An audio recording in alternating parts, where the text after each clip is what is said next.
Drive Home Reviews podcast, where I review the movies that I have just seen as I am driving home from the theater. And welcome to a special edition, not special for any real reason except for the fact that I'm dropping it earlier than my normal Thursday release date for a number of reasons. Number one, because it's my show and I'll do what I want. That's just how that works. Number two, we are smack dab into the busy movie theater schedule. There are so many things being released, so many things dropping. It doesn't make sense, to me at least, during these busy times to kind of space these things out. I still have some in the bank, and I've got more coming up, and I just want to start getting some of these out. Obviously, when August hits, the release schedule is going to slow down, and my schedule, ironically, is going to pick up. Excuse me. So things will kind of get spaced out again. But for now, I'm dropping these when I want to drop them, kind of like I did back in the old days. And three, because this is one that we need to talk about. Everyone's talking about it. Everyone has an opinion. It's one of the biggest releases of the year because so much is riding on its shoulders that everyone's going to be getting their opinions out there, and I'm just going to be one more voice. So let's do this. Let's talk about it, because in 2025, yes, there is a new Superman movie. Faster than a speeding bullet, more powerful than a locomotive, able to leap tall buildings at a single bound. Look, up in the sky, it's a bird. It's a plane. It's Superman. Yes, once again, Superman has landed in movie theaters, and oh boy, there is a lot to go into. And what's annoying to me is that a lot of what we need to talk about, or at least a lot of the conversation revolving around this movie, is stuff that was hitting it before it had even opened. It's one of those things that it feels like there have been, for every person who has been waiting with bated breath for this movie to come out and be good. These are the people who have waited a very long time for a good Superman movie. We'll talk about that here in a second. But for every one of those people who have been rooting for this film, it feels like there have been just as many voices coming out against it. And again, prior to the movie even opening. Now, I understand that a lot of that conversation is because the way algorithms are set up, going negative is the easiest way to get clicked, so a lot of people do it.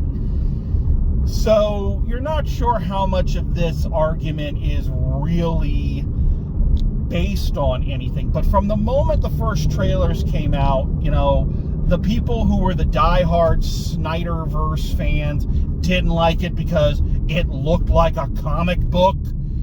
Superman had the red trunks and was smiling, and it looked bright and colorful, like a fucking comic book. And then recently, and I even debated whether I wanted to talk about this, because I always feel like giving these people more air and more of your attention is just giving them exactly what they want. It's the kid in class who is deliberately making a pain of themselves so that the teacher will pay attention to them. And that's what these Fox News conservative complainers about Superman becoming woke, that the new Superman is woke. It's so woke. And that's been the dialogue. And I wanted to just skip over all that, but I don't think I can. Because the way the movie is, I can't really analyze it without analyzing some of its takes on current events. So, yeah, it's had all this going against it. And for me personally, this is one that I was not excited about at first. Then trailers started dropping, and I did get excited about it because Superman is a deceptively difficult character to get a grip on, as we have seen. And so I wanted to see how James Gunn did it. Like, how did he do?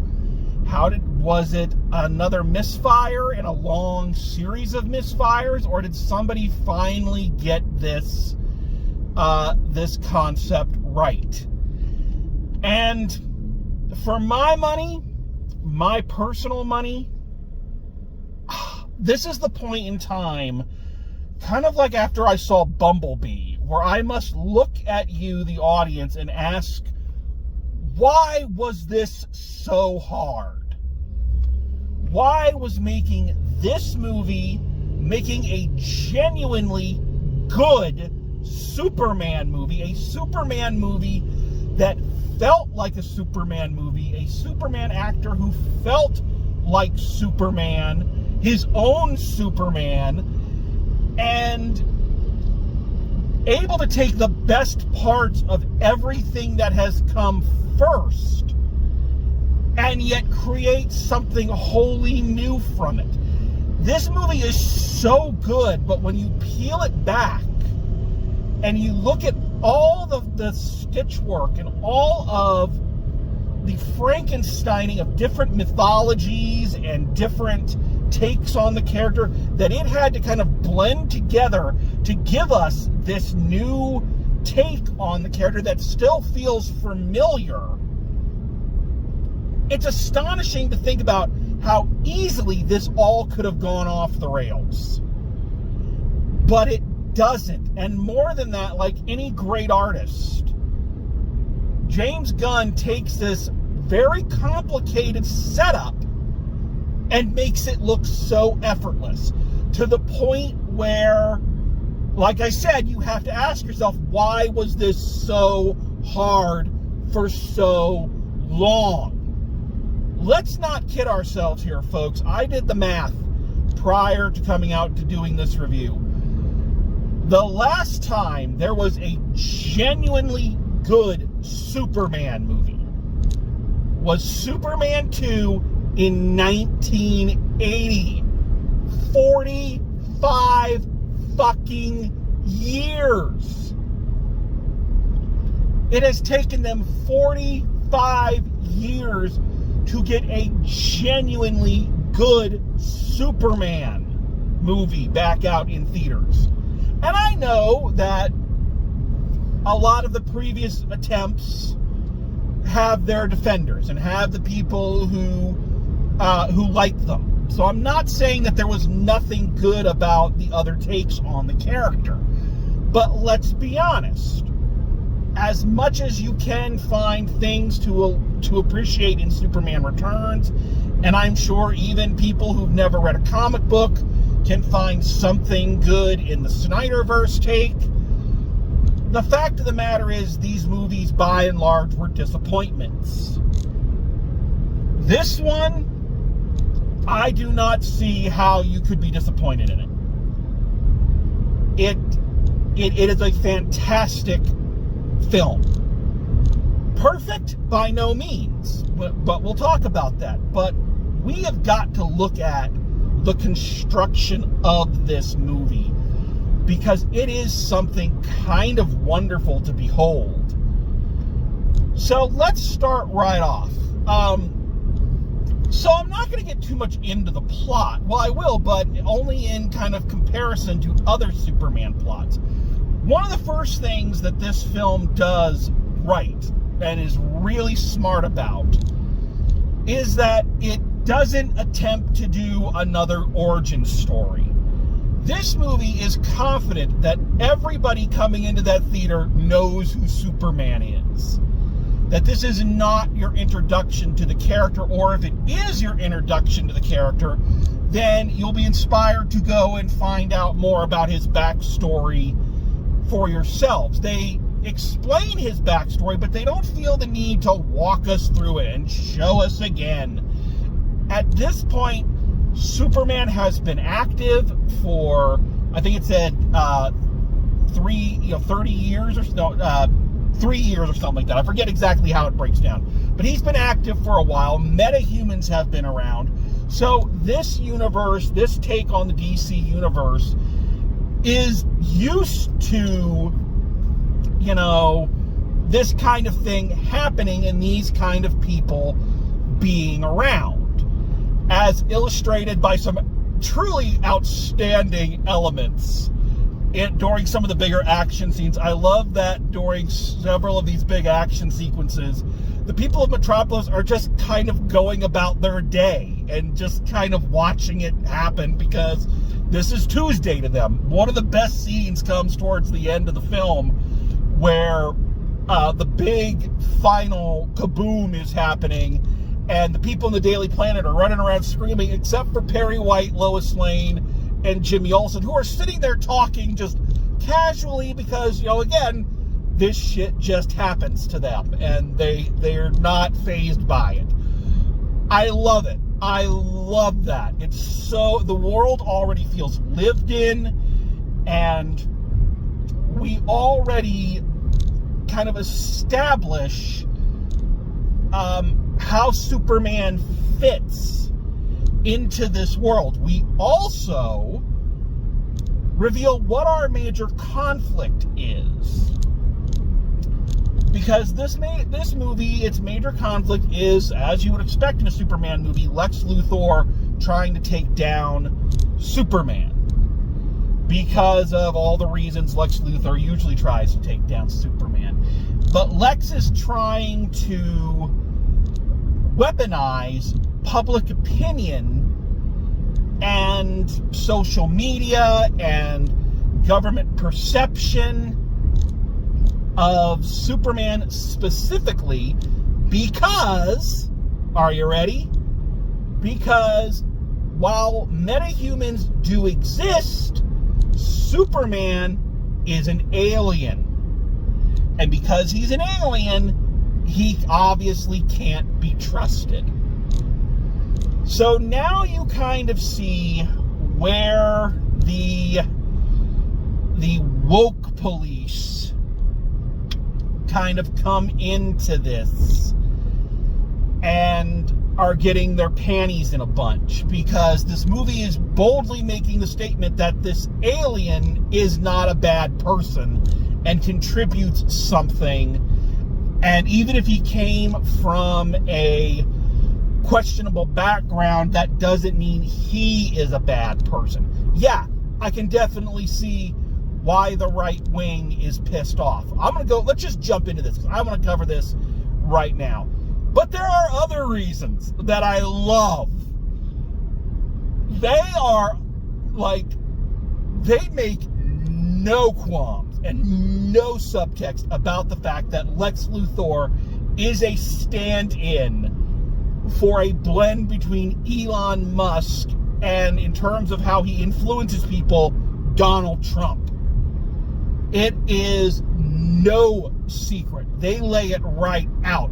There is a scene where they talk about Luthor's cult of followers, which is a fascinating take on this character. In past incarnations, especially since the businessman Lex Luthor has become kind of the predominant one in the comics and in popular culture, Luthor just tends to get away with things because either A, he pays people, or B, because he aligns himself with other morally bankrupt characters, other villains. He employs other supervillains. He employs scientists with no moral qualms. So that's how he gets these people to do what he wants them to do. This movie's take on him is that no, he does it because he's persuasive and charming, and because he spouts a lot of right-wing rhetoric that people agree with. So much to the point that one of his main henchmen, the engineer, allowed herself to be augmented with fucking nanotech to turn her into a walking weapon because Lex convinced her that Superman needed to be taken out. He appealed to that dark place in a normal person and turned her into something horrible. And I love that he has a whole room of characters, all with names and personalities, helping him out. Not just because they're employees of LexCorp that he's, again, in like past incarnations like the animated series, he would either hire people who are already unscrupulous, or he would hide what he was really doing behind something legitimate and people don't really know what they're up to or why they're doing it. No, these people are all fucking in. They are all fucking in on helping Lex. And they make no qualms that it's because they are sycophantic, they are brainwashed, and they can't see how these horrible things he's doing are actually horrible things. That's all for the greater good as far as they're concerned. They even, this I think is a fun coincidence. I don't know, maybe this was a reshoot. I doubt it. I think this is just something that happened. Because lately, like, the No Kings hashtag has become a big thing. The No Kings rally, 100% in support of, by the way. Just want to make that clear in case you couldn't tell. They have a line in this. This whole plot hinges on this war being started in these fictional countries that Luthor is secretly funding because he wants to basically take over part of this one country and basically declare himself king. And they use that exact term. He wants to be king. He wants to be king. He wants to be king. Yeah. It is no secret. It is not subtext. So I can understand why the right wing and Fox News is pissed off. And do you want to know something? I love every motherfucking second of it. Anything that pisses off the MAGAs is good in my book. Love it. And I'm going to say this, and this will probably come back. I want to get back into talking about the actual construction of this film. Kind of got off on a tangent, but that's okay.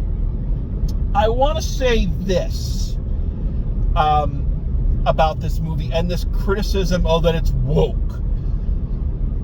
Yes, it is. It is woke. Do you know why it's woke? Because it's a fucking Superman movie. Superman has always been the champion of the underdog. And these people are pissed off because, he's not saying truth, justice, and the American way. Do you know why he said that? Do you know why that catchphrase became a thing? Because when Superman was created, it was during the Depression and going into World War II. When we needed the yay us, the go us, the we are the good guys kind of thing. We needed that at the time. That's why he stood for truth, justice, and the American way. That doesn't fit anymore, folks. It doesn't. I'm sorry that the world is bigger than just us. Actually, I'm not sorry. So, yeah, it's fucking woke. And the last thing I'll say on this subject before we move on is, I said it before, I will say it again, being woke is not a bad thing. Doing it poorly in a movie or something like that that's bad. I don't like it when things aren't handled well or preachy or whatever. James Cameron's Avatar with its preachy environmental message, I couldn't stand. This I could, but in either case, it's not a bad thing to be woke. It is a good thing because the opposite of being woke is being asleep. And when you go to sleep and never wake up, that's called being dead. So, yes, the new Superman movie is woke. Big shock.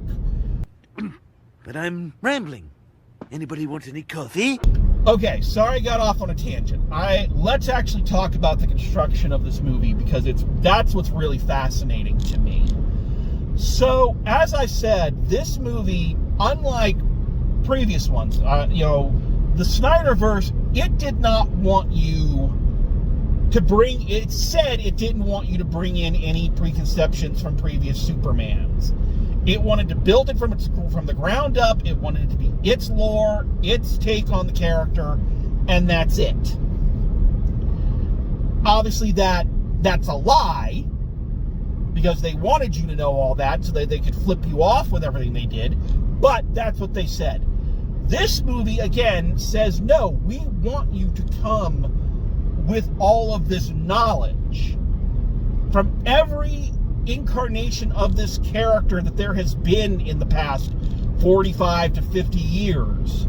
We want you to remember all of them. We want you to remember Christopher Reeves. It really wants you to remember Christopher Reeves.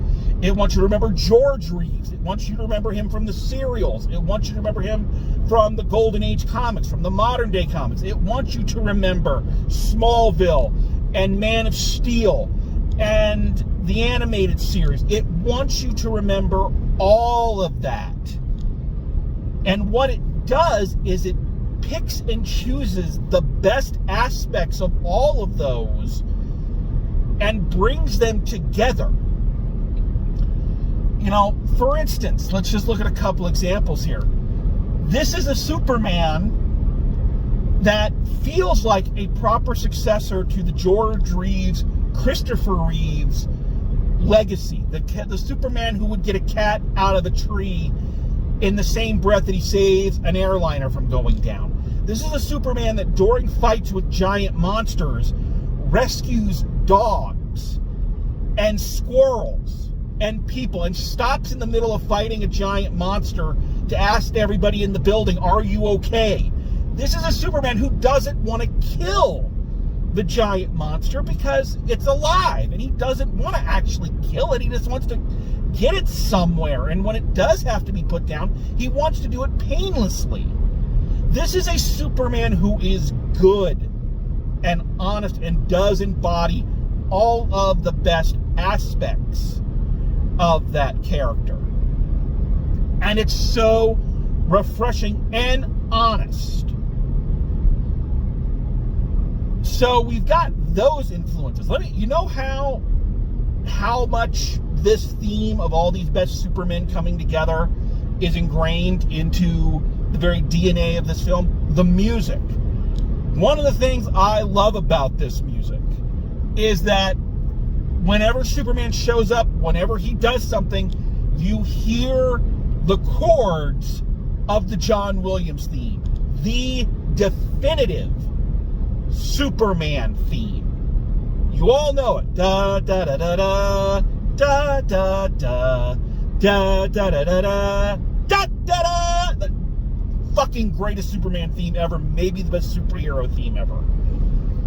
So it plays because that's what's expected, but it doesn't play the exact theme. It is I don't know what the musical term would be, a mashup, if they're taking a sample from it, whatever. It's its own theme, but it's using the Christopher Reeves, John Williams theme in it to once again signal that, hey, this is the Superman you know, but it's still a new thing. That is how tight this is woven into the narrative. Okay? So you've got that. You also have, from the Henry Cavill, the Man of Steel, the Snyderverse version, you have the more conflicted Superman trying to exist in a modern age. Again, as I kind of brought up earlier, when Superman was created, we needed that big, strong, symbol of America. We needed that. That we were about to go into a huge war. There was a depression going on. We needed someone who was going to stand up to corrupt landlords and mobsters and Hitler. But, and this is one thing that you can say that the Man of Steel films did well, is they tried to handle an interesting topic and come at it from a different way. How would Superman be perceived if he arrived in the modern day? And this film takes that almost exactly like the inciting incident in Batman v Superman was Superman stopping mercenaries in some African country, and that starts this whole ball rolling of everybody hates him and he shouldn't interfere and blah blah blah blah blah blah blah. Only there it was done shit poor. Good idea, bad execution, as Movie Bob would say. This movie takes that concept and actually does explore it in a more interesting way. And in a way that you feel for him as a character more so than you did, because Henry Cavill's, and I know there were fans of his, but to me, all he did was mope. He moped about, he just kind of dragged his feet, especially in that Batman v Superman. They do that whole montage of him saving people, and he just has this look on his face the whole fucking time, like he's so put upon. Like, oh, gotta save this rocket. Oh, gotta come and save all these people from a flood and have them touch me. Oh, you know, gotta pull this tanker out of the ice. God, what a day. Is it 5 o'clock yet? You know, the same look every teacher has on their face around 2 o'clock on a Friday or a Monday. But this Superman, even under scrutiny, still does the right thing because he feels like he's trying to do good. And he's trying to be a good person. And that's where the interesting... So also in terms of the paying tribute to the previous Superman, George Reeves, Christopher Reeves, that's what they were trying to do in Superman Returns, but it couldn't be its own thing. In this one, they do let it be its own thing. They're still paying tribute, but as I said with the music, they are boldly stating it's still a new incarnation. So, but this is where things get really interesting, because again, this film and its characterization uses just about every Superman that's come along in the past, 3 to 4 decades. It actually brings in part of Smallville, in that this is the most human Superman has ever felt in a movie. Which is great, because again, one of the contributing themes in this is the concept of, even though he's an alien, he is still human. Hath that a Jew eyes? Hath that a Jew hands? If you prick us, do we not bleed? If you tickle us, do we not laugh? And this Superman, despite being all-powerful and despite being the world's greatest superhero and all of that, he's still conflicted. And he's still curious, am I doing the right thing? Am I making the right choices? Did I do enough? Superman as a character has always had, kind of like Captain America, has always had the core belief of right and wrong drilled into him. That is what the quote-unquote American way that the conservatives are so mad that he doesn't say anymore. That's what that was supposed to represent. Good, honest, grassroots ideas of this is right, this is wrong. And he sticks to that, and he has trouble, almost like a teenager, understanding when things go wrong and people get mad at him. Why? I was doing the right thing. I was standing up for these people. Why is everybody mad? And he has a hard time grasping it. I love the conflict in this Superman. And it's never a conflict that, should I keep doing anything, like it was in the Man of Steel films. It's a conflict of, did I do the right thing? Am I doing the right thing? And what are the consequences for not doing the right thing, for second guessing myself, for, trying to, should I have, killed the giant monster? Was I in the wrong? And dealing with the fallout of everything. And it's so refreshing. Again, I make the Smallville comparison, and maybe even a little bit of the Lois and Superman from the CW recently, because it has that kind of feel to it. Because those had to be hour-long weekly shows, there had to be more in terms of long-term consequences for actions and characters growing and becoming better. And yeah, in past films, like in the Golden Age Superman films and whatnot, Superman was kind of seen as this always perfect, always smiling, I've got this, no problems, well, I'd have to be Superman to do that, Lois, kind of thing. And one of the things Smallville did very well, which was not a lot, but it did it well, was showed us just what it took to kind of come to terms with all of that and to become Superman. And even though this Superman has been around, he's still growing. He is not, as we all do, we're all constantly changing. And he is doing that as well. Just, again, it sounds so simple. Take the best elements of everything and put them together. But it's not. One misstep, one misfire, and the whole thing falls apart. And this film stitches it together like a Frankenstein, and the creature doesn't go off on a killing spree. It plays with Phoebe in the yard. Monster Squad reference.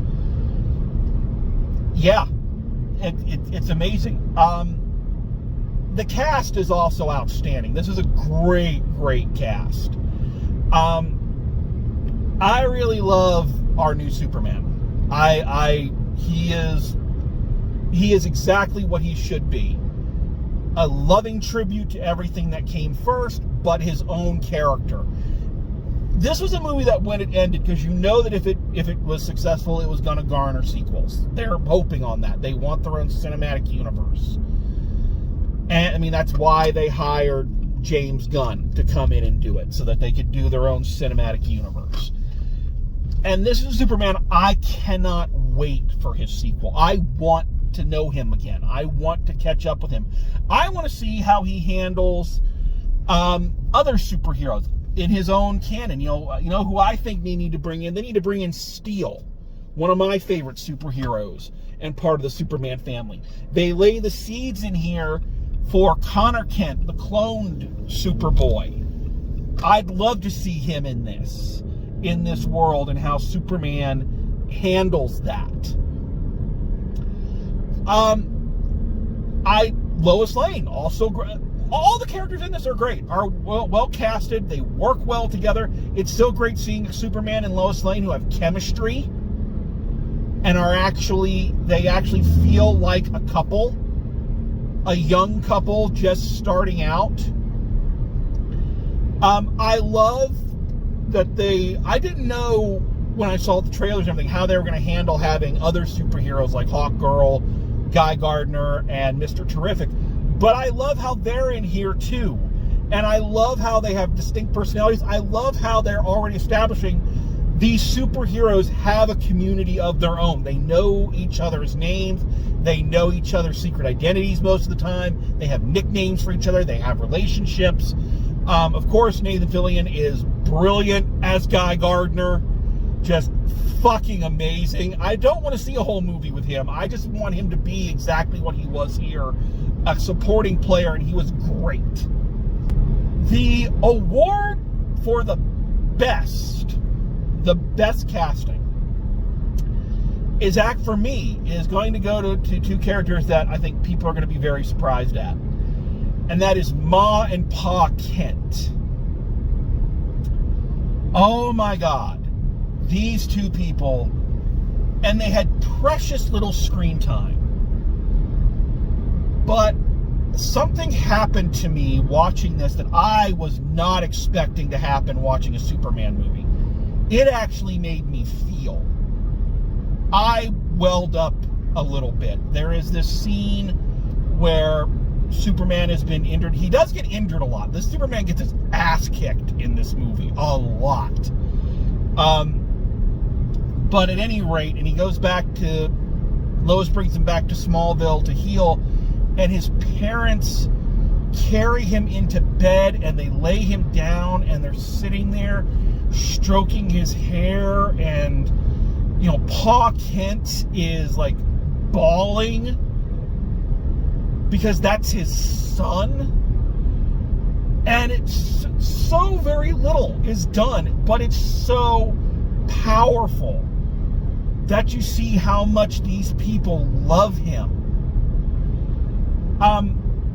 One of the great thematic through lines of this, which I don't want to spoil how it actually ends, because it is something I feel you need to experience on your own, is the different relationships between his birth parents and his adopted parents. And seeing that connection and that idea of it doesn't matter where you came from and who your parents were, it's how you're raised and it's the choices you make now that make you a fully realized person.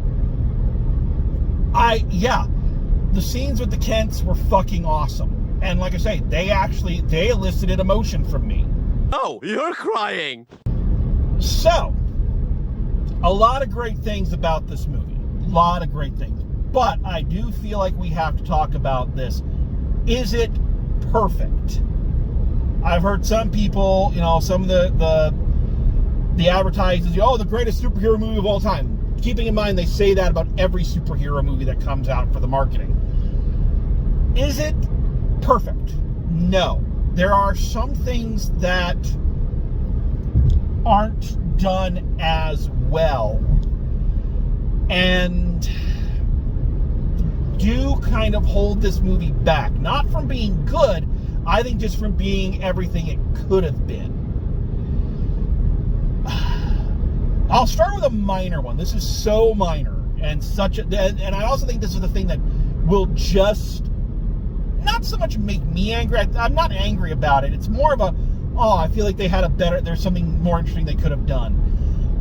From the trailers, and the one line that Ma Kent had in the trailer, I thought she had an Irish accent. I thought they were going to make Ma Kent an immigrant.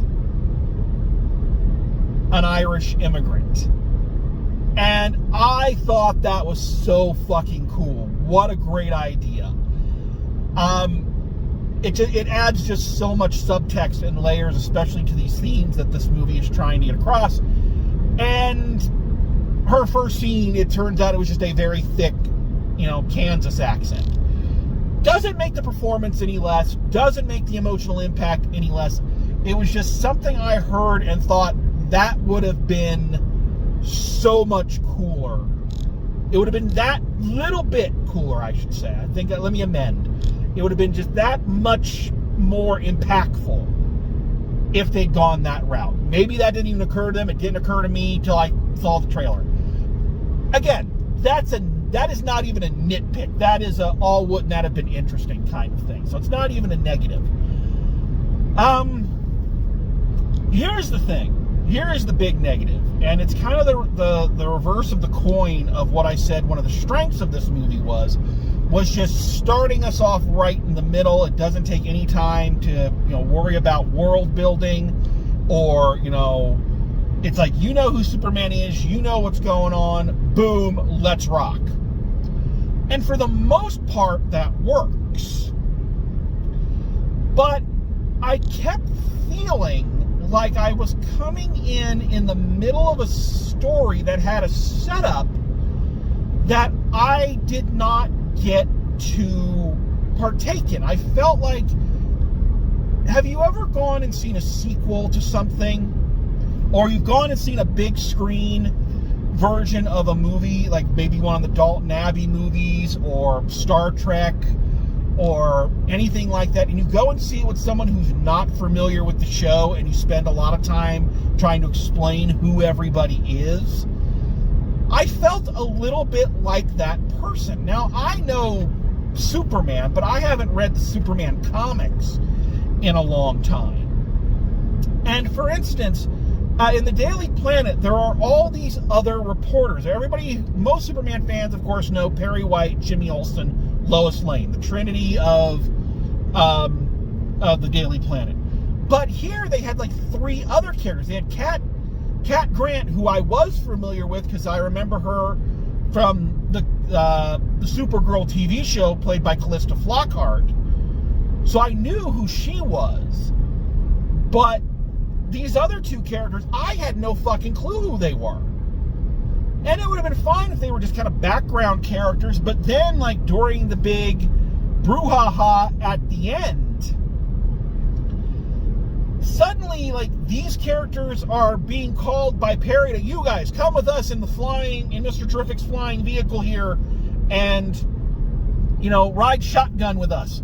Like, it felt like they were supposed to be important, and they were supposed to have deeper ties to Superman and the rest of the characters, and that either maybe they did in an earlier draft and it got cut, or again, it feels like there's a whole series of things that were supposed to happen prior to this that made these people important, but I had no idea what it was.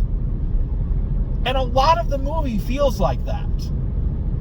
And this leads to kind of our biggest problem, you know, stemming from that, and that is Lex Luthor.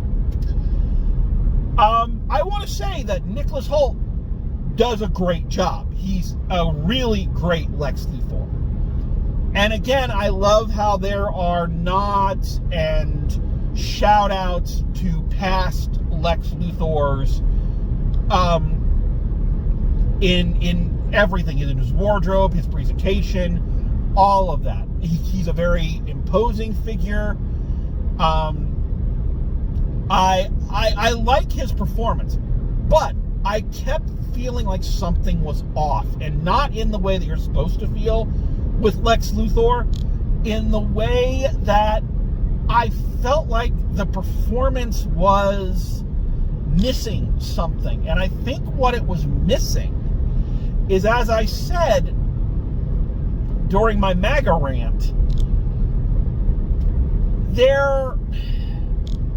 there's this great new take on Lex Luthor and making him almost like a cult leader, that he has followers, and we're told that's what happened, but we don't really see any of it. We don't see that side of Lex Luthor. We don't see a charming,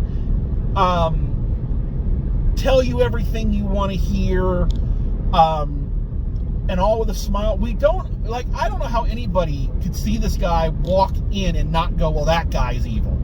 Hi, I'm Bob Evil. And that's a shame, because as I said, that's a great new take on Lex. That is an outstanding new take on Lex, especially since the concept of what makes a monster, what makes a man, what makes a human is so ingrained in the thematic elements of this movie. The fact that Luthor sacrifices his own humanity to prove that he's the better human and convinces all these other people to do it too. But again, we come in mid that story. He's already done it. And he's already doing all this. So it feels like there's a vital part of this character and this performance that's missing. Like there's a hole in it. I almost feel like they should have done a maybe 8-part or 6-part Max series about Lex. About him rising to power and him getting all these people together and, not even have Superman in it, but just it feels like I wanted more of who he was from that aspect, but I don't get it. And as such, it feels like there is a hole. Again, a great performance. I liked him in the role, and I think when he comes back eventually, it'll be great to see him. I'd love to see him don that power armor. That would be fucking cool.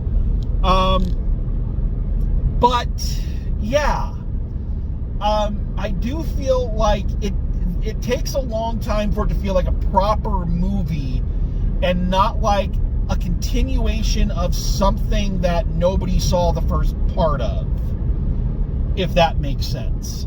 So it's kind of the flaw in the jump right into the action thing that I was praising so much earlier. Again, it has its pros and cons. I think the pros far outweigh the cons, but it is a pretty substantial con in my book. That's kind of that's my main takeaway from this. I guess I'll talk also, just because it's in there, Krypto the super dog, a big part. I love that Krypto's in this. Every time Krypto was on screen, it was awesome. I also love, this goes back to making Superman so human, is that when Superman finally loses his temper and goes to confront Lex Luthor, which we have seen done in countless adaptations. Every adaptation has Superman and Lex Luthor meeting face to face for the first time and what that looks like. And what I love about this one is the inciting incident of it. What makes him go to come face to face for the first time, apparently, with Lex Luthor is because Lex Luthor hurt his dog. You don't get much more human than that. I don't care who you are. I think most of us would agree, you hurt our pet and we'll fuck you up.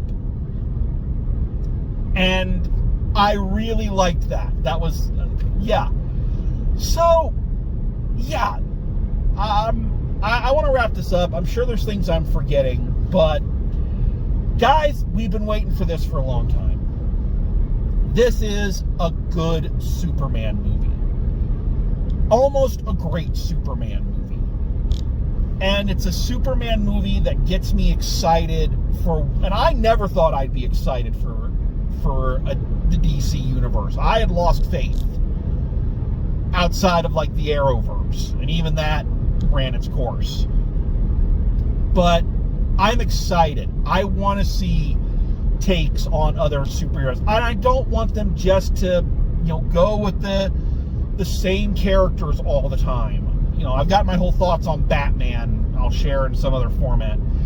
But I want to see this great world of heroes that DC has and see them get this kind of treatment with Superman kind of at the center. I am down. I'm down with it. I was excited. I left happy. I left humming the Superman theme. So that should tell you something.